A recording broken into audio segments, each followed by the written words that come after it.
According to Home Office data for the year ending March 2024, approx 990 Innovator Founder Visas were issued with an impressive success rate of 86%.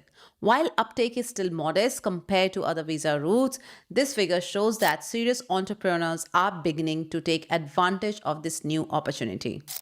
So, if you're an entrepreneur dreaming of launching your innovative business in the UK without needing a job offer or traditional sponsorship, the Innovator Founder Visa could be your game changer. Here's why: no job offer or employer sponsorship is required, no minimum investment threshold. Your business idea must be innovative, viable, and scalable. Endorsement from an approved UK body is essential. Pathway to permanent residency after just 3 years. Your dependents can accompany you. This visa presents an exciting opportunity for those ready to innovate and make a mark in the UK entirely on their own terms. In this video, I've invited Lalit, a former international student who recently received endorsement for the Innovator Founder Visa. Let's learn from his personal journey and explore the eligibility criteria, endorsement process, common pitfalls, and strategies for success. So, without any further delay, let's invite Lalit. Hi, Lalit. Welcome to Your Knowledge Buddy once again. If you don't mind, can you please introduce yourself to my audience, please? Of course, my name is Lalit Bawa, and I am basically from India, New Delhi, the capital of India. And I have been living in the UK from past 3 years. And I did my masters in Cardiff from Cardiff University in masters in computer science. And after that, I worked at Meta as a graduate, and then I am right now working at GitHub on a skilled worker visa, and I'm a software developer by profession, and I have around 5 years of work experience. How was your experience with Meta? So my experience with Meta was really good. I would say it's a great place to work at, but I had to leave that job basically because a few months back there were a lot of layoffs happening around in the US and the UK and Europe as well. So I was just very skeptical if I would be laid off or not. So I started looking for another job, and that was the only reason I switched to GitHub. Yeah. So one of the reason why I have you today is Mm-hmm. about a post which I saw on LinkedIn Mm-hmm. regarding your idea had been improved by the endorsing body for Mm-hmm. Innovator Founder Visa. Yes, that's Yeah. correct. So first of all, most of my audience doesn't know all the visa categories. Mm-hmm. 80 to 90% of the people they target skilled visa where Mm-hmm. sponsorship is needed, but they don't know there are other visa categories as Mm-hmm. well, like Innovator Founder Visa or Global Talent Visa, where there's no need of sponsorship. So today's topic is Innovator Founder Visa. Given Mm-hmm. that you have some experience, your idea was approved, so we'll talk about your personal journey. Okay. So first of all, how did you come to know that there's a visa category called as Innovator Founder Visa? Right. So I was torn by the news that I'm gonna get kicked off from Meta, and I was looking around for what other options do I have. Right. So the only options were either if I find a new employer who can sponsor my visa, or if I can go through some other visa route. Now, after the graduate visa, the only two visas that I could think of was the skilled worker visa and the innovator founder visa. So I found it through the UK government website, I'll be very honest. Right. And then I did some more research about it. I went through each and every visa category that was available to see how many of them can I actually apply for. And yes, innovator founder visa is something that really interested me because it basically is like where you start your own business. And because I come from a business family, no one has my family has ever like worked in a job, right? So that is why I was really interested in that. So I was working on a job platform sometime before that. Yes, I saw Sarika's video and I was really interested in that after that, the Innovator Founder Visa. And then I saw what Jay Chaudhary has built, what I can build around it, how I can make the product even better, right? Because it actually solves a real world problem, Yeah, I it would does. say, and it actually fills market gap in the UK as well. And I think these are some of the requirements for the Innovator Founder Visa. So when I went to the endorsement body's website, so how it works is basically you have to get an endorsement Correct. from the approved endorsement bodies, right? There Correct. are four endorsement bodies, and only three of them I saw that I am eligible for because the fourth one is invite only. So I went with UKES, right? I downloaded their guide. I checked what are the requirements that your business plan have to meet, right? But the only difference is most of the people apply with an idea, but I applied with an idea and with a already working software. Oh, So okay. So your website was kind of working that time. yes, So it was a working solution you were already giving them. yes, that was basically an MVP, not what it is Yeah. like right now, but it was just like a bare bones website, I would say. Yeah. You can just search for the jobs Yeah. and apply to them, nothing else. Yeah. Right. And then the next thing is what I did, I went through the whole guide. Then I realized that there are three criteria that your business plan has to meet. The first one is that your idea should be innovative so that it does should not exist in the UK market, right? And it should be hard to copy. The barrier to entry should be high. Now, the barrier to entry in my application was high because my algorithm that I developed that basically scrape people who are working at a certain LinkedIn company and tries to figure out like how many of them are on a sponsored visa. That is the algorithm that I filed a patent for, right? And that really helped my application. And so this is how I met the first criteria. The second one was scalability. Now, because I was building a platform for not just the UK, for all around the world. So that basically meant it is scalable, not to just a few hundred people, but all around the world. The third criteria was viability, right? Where you have to show a certain amount of funds. And these funds completely depends on, I would say, your business plan. So, as an example, let's say I have written my business plan that I'm gonna spend £500 a month for my marketing cost. That basically sums up to £6,000 a year. That basically means that I have to show to the endorsement body that I have £6,000 available with me at the moment with the bank statements, right? And there are many other costs like organizational cost, and you can keep the cost to minimum. Like that's what I did. I basically wrote in the report that I would be working full time while I develop my application because that is something that is allowed on the Innovator Founder Visa. Yeah. Right. The job should be above RQF level 3. That's what I find out on the UK government website. Okay. And software developer jobs are, of course, the skilled jobs, right? Yes. So Correct. I was eligible for that as well. So I have a question. I have many questions actually, Right. and I didn't want to interrupt while you were saying. So, firstly, thank you very much for saying that you watched that video with Jay, which I have done maybe 1 year before or something, maybe. I don't Of remember. course, that was very insightful, I would Yeah. say.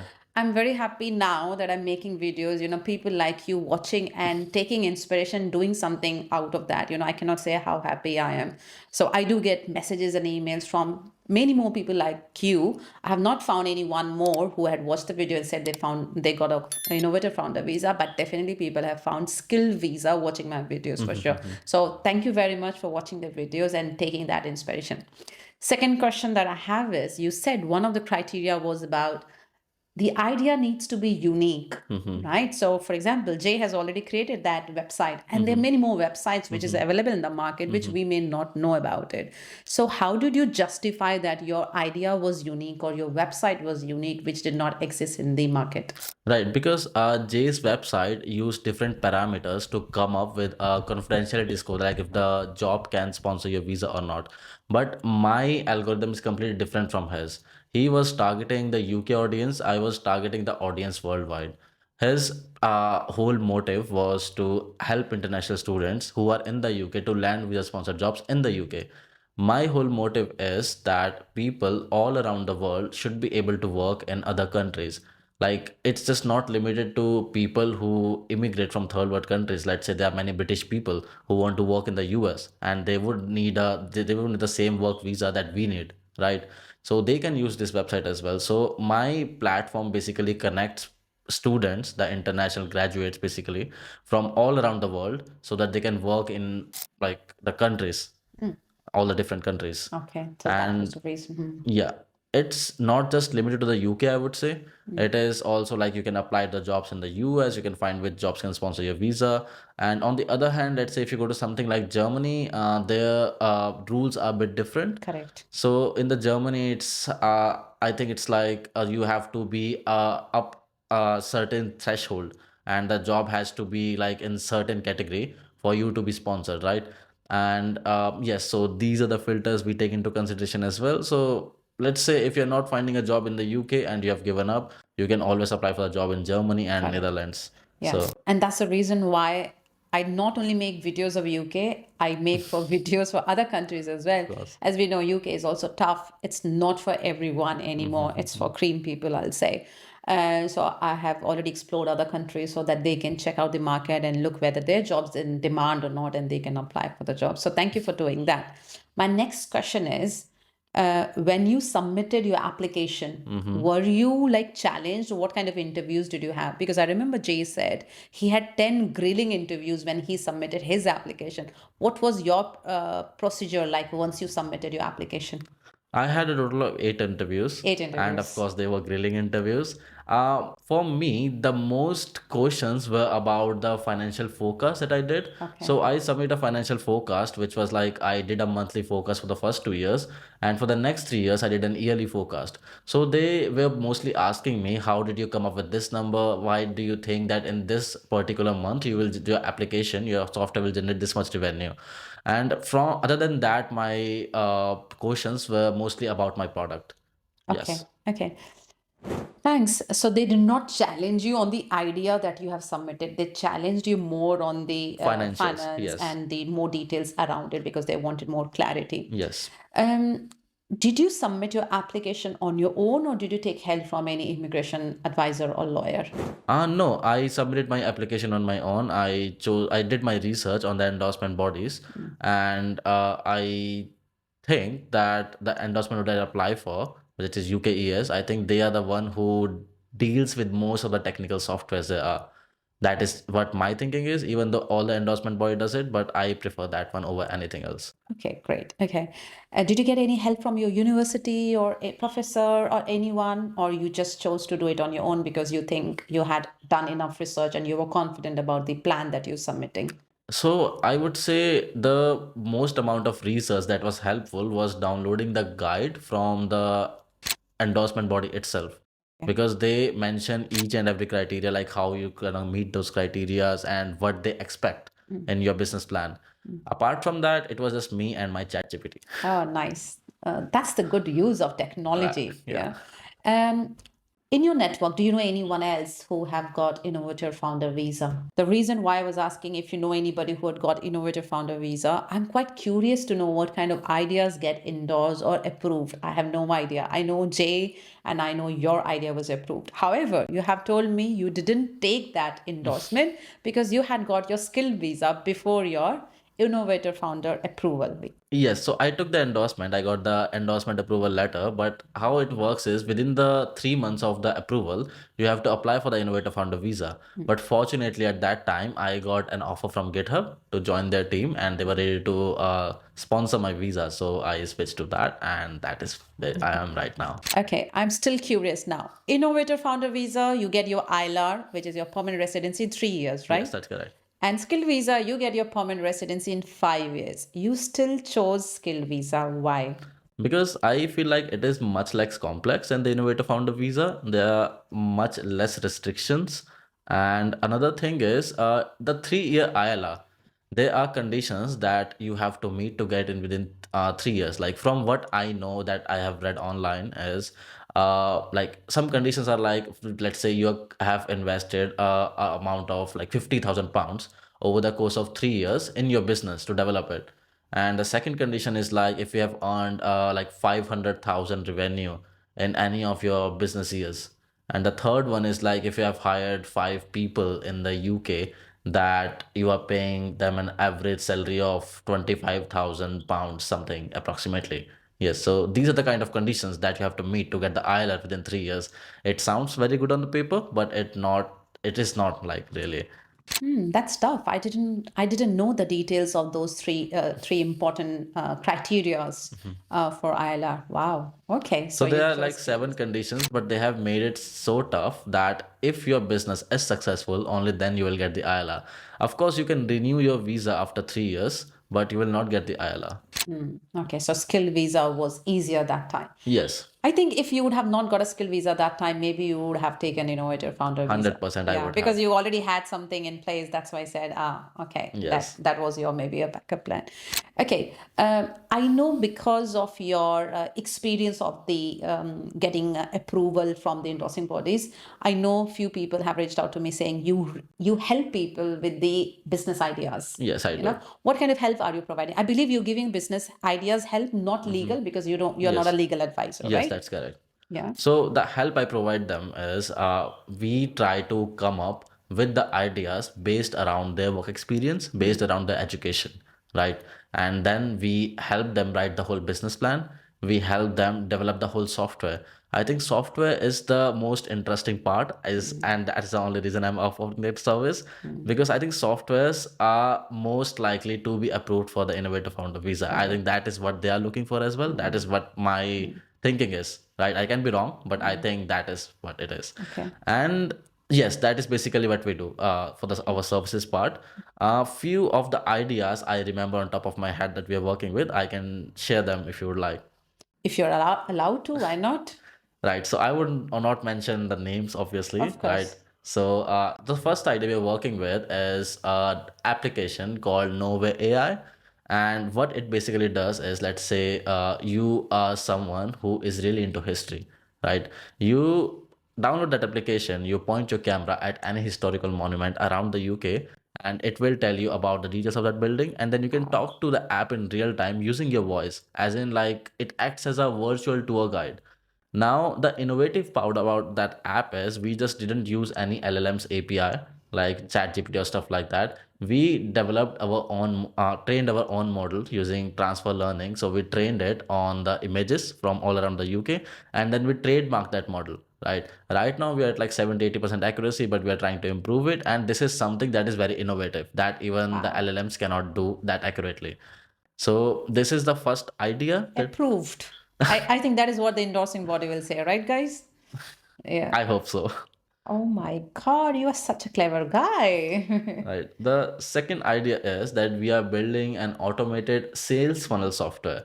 So let's say, Sarika, you are a business analyst and you're offering your services as a freelancer, right? And now there is someone who posts on Reddit that I was working this X person who was a business analyst and they did a very terrible job of drawing insights from my data. I wish I had a better business analyst in my team. And there's another person who posts on the Reddit that they are looking for a business analyst with this specific skill set, right? These posts will be automatically fetched by our bot and they will come into your dashboard, and then our AI agent will automatically write a message like a reply, and they'll basically pitch your service. They also DM them on Reddit. So it is basically as automated sales funnels, and you are reaching out to the people who actually need your product. And it is very different from traditional marketing, as in Meta ads console or like Google ads, stuff like that, because your ads are being shown to a plethora of people, right? Yeah. And not all of them are interested in your product, but this way your product is only being advertised to the people who are actually interested in it. So Right. this is the second idea we're working with, Oh my God. I right? think your ideas will go viral. I think people will need a piece of you, or at least definitely they want to have. So, do you do like a paid consultation? People reach out to you, or Yes, that is correct. I only do paid consultation because I am the only one who does consultations, yeah, and because I do not have much time after, like, full-time job, and then exactly. also you are building your website in parallel, Yes. looking after your clients. How many people do you have in your team at the moment? So I have a total of 8 software developers who are in India currently. So that's our remote team. I have another person who is working for me in Coventry, and I have two more software developers who are based in Leeds, right? And then I have a business analyst as well, just like, not just like you. Sorry, he's Yes, not just like me. experienced Yes, at yes, all. of course. No, Sorry, I no. take that back. And he is based in Cardiff. So this is what makes Amazing. up our team. Yes. So Lalit, how do you pay them? Because your main website we talked about, the job website, you make all your services for free. So and now you have a team to manage. Is it the money that you get from your clients for the consultation? Is that enough for you to pay to your team? Yes, that's correct. So the Okay. thing is, when we does these ideas, when we come up with these ideas, our clients also want us to build softwares for them, Yeah. and that is what our software developers does. The Yes. website that I have built the application to apply the sponsored jobs, that is solely built by me. That Yeah. I did not take anybody's help at Yeah. that time, because Okay. obviously I could not afford having a software developer at that time. When I Yes. was in Meta, yeah. Yes, indeed. Okay, if people have to book your time to discuss their business plans or ideas or talk about their background so that you help them with some business ideas, how can they reach out to you? How they can So do it? they can reach out to me over LinkedIn, I would say. On LinkedIn about section, there is a link, and they can just click on the link and it will take to the website, and there is an option to book the call via Calendly, right? Okay. Apart from that, you can directly visit ukworkx.com/innovator founder, and then you can book a call from there as well. So for my audience, to make it simple, guys, I'll put it in my description, in my pinned comment. You don't have to go anywhere. Just go to my pinned comment description. You'll find all the details and you can book a call with Lalit if you're interested to bounce your ideas, brainstorm your ideas with him and see if Innovator Founder Visa is for you. So definitely go and have a detailed discussion with Lalit. Of course. Lalit, any few more words before we wrap today's video? I would say only go for the Innovator Founder Visa if you are actually interested in doing a business. Do not think of it as some other route to settle down in the UK just for the sake of it. Do not go for the Innovator Founder Visa if you are not interested in the idea that you're going to be working with, because you'll have to obviously invest a lot of time towards your business.